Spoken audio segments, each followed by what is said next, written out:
way papuntang Mahaldan. We're gonna celebrate our Mansari road to ano na kami, road to 5th anniversary. So by next month. Ayun. Yan. So papunta kami ngayon ng Mahaldan. We're gonna eat sa McDo. Ang pinakabago, hindi pa namin na-try kainan talaga yung McDo. So itatry namin siya kung masarap doon. Ang tagal namin nawala sa pag-video, pag-vlog. Actually, meron kami 3 vlogs. Nag-start kami nung pandemic kasi di ba walang magawa. Tapos nasa bahay lang. Nung nag-start kami mag-work, nung medyo nag-lesson na wala nang masyadong hindi na pandemic, ganyan. Pwede nang lumabas, pwede nang mag-work ulit. Pares na kaming busy. Regular na rin yung work ko. So ayun, malapit na kami. Ay, hindi pala. Ipanalangin muna natin na walang checkpoint kasi wala kaming helmet, guys. So sa may bandang tulay, may doon, lagi may checkpoint. So sana ngayon wala. Para diba, hindi na masyadong magabihan. Ayun, walang checkpoint. Yes, nakalampas tayo. Nalampasan natin to, guys. Let's go. Dahil nagugutom na rin ako kanina pa. Hindi ako nag-lunch talagang i-reserve ko talaga. I-reserve, akala mo yung pupuntahan.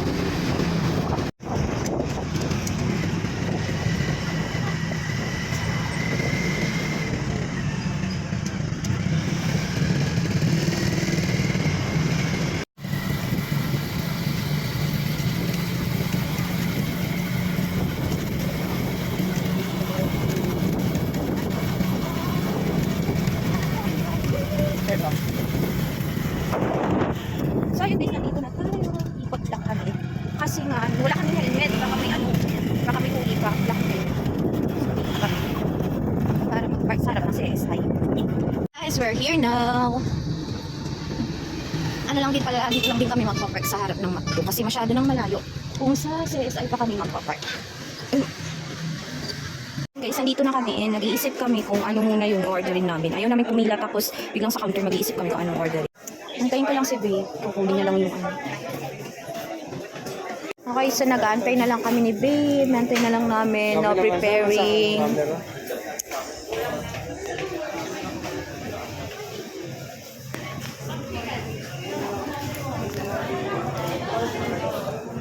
Guys, we're ready. Got our order. Tanan! Fries. Siyempre, hindi mawawala ang sundae.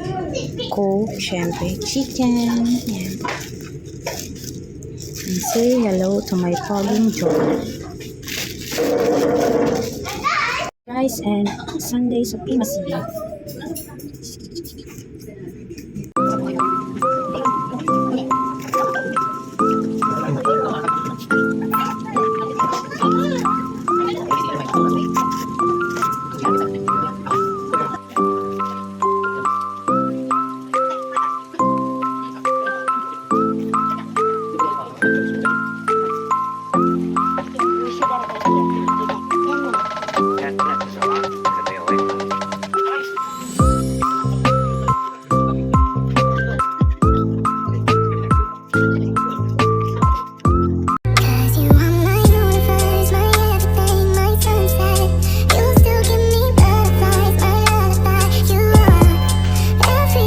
We're done na and we're gonna go sa San Fernando Beach.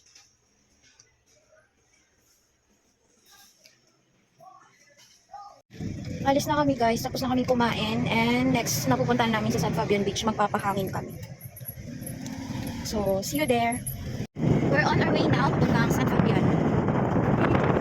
Pag-inaliwanag lang yun, bilis ng oras.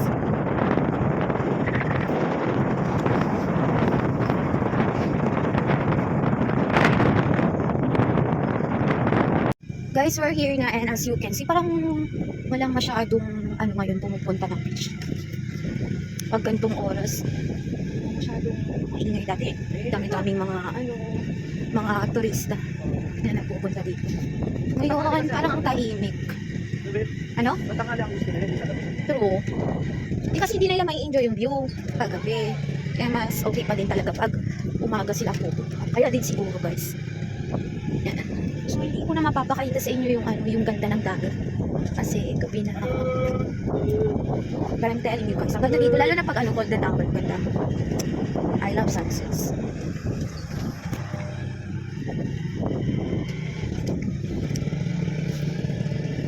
Every pinansari talaga namin, ganito lang yung ganap namin.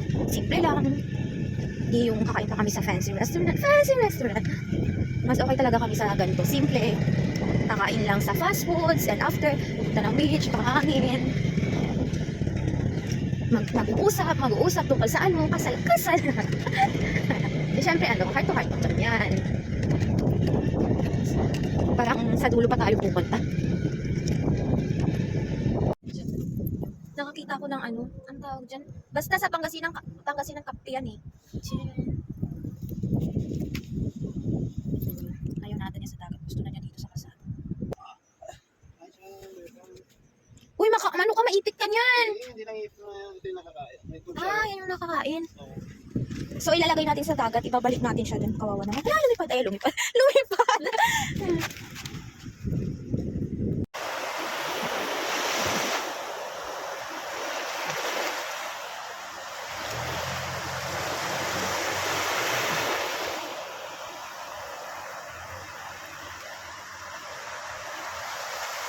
That's it for today's video. Sisipagin na akong mag-upload ngayon and hopefully na magtuloy-tuloy na. Pero di ay! Oy! Mas ka nag-outro ako. So yun guys, pauwi na kami. Tapos na kaming mag-sightseeing na hindi naman namin nakita masyado yung dagat kasi nga madilim na. Thank you for watching and don't forget to like, comment, share. Na-enjoy nyo yung video kahit simple lang and wala kami masyadong ginawa. Pero next time guys, we're gonna try our best na mag-isip ng content para naman mas kapanapanabig. Then para lang may bago naman. Ganun, di ba ko kayo mapanood? Hindi lang puro ganito. So that's it guys, bye!